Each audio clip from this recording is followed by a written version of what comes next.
Okay, so I want to give you a real world example of how all these ideas play in your guard retention, okay?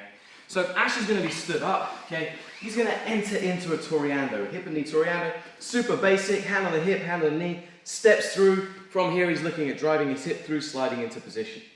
Come back to me, Ash. So, actually on this side.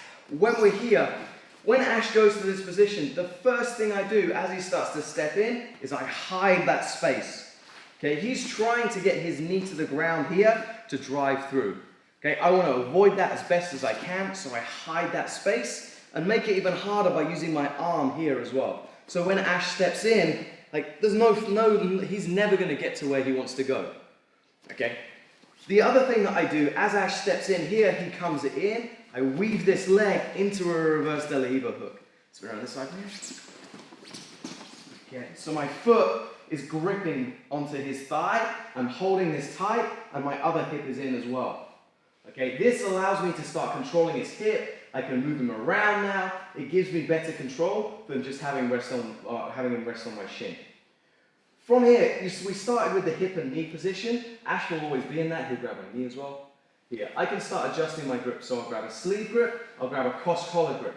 My next goal, remember we wanted to get my foot onto Ash in some way. The way I do that is I'm going to lift my hip up and just step on his shoulder. Okay, this now gives me good control over Ash. I can stuff his arm under. I can elevate him a little bit, and then I can start squaring my hips up. Maybe either come into a collar and sleeve, or I can adjust all the way to a De La Riva. Come on this up here. So we're here. Ash goes hand in the hip, hand in the knee. I'm defending, setting on my reverse De La Riva. Okay, his hand's here ready for me, so I can circle it, grip, stuff this under, and grip this collar. Okay, now this foot has to step on him in some way.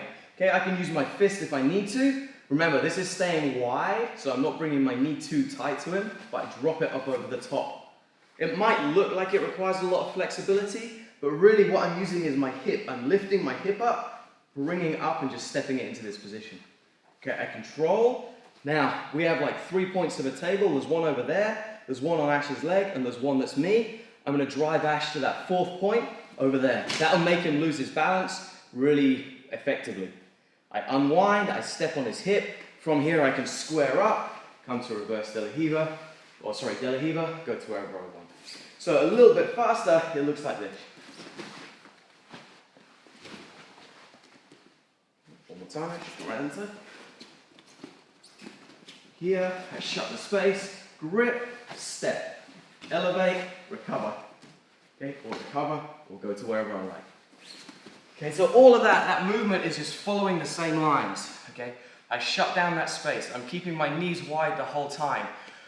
I'm stepping on him with the soles of my feet, and then the final part, I'm squaring my hips up to defend. Okay, and pretty much any pass that your partner tries, that's the sequence that you'll follow to be able to do that.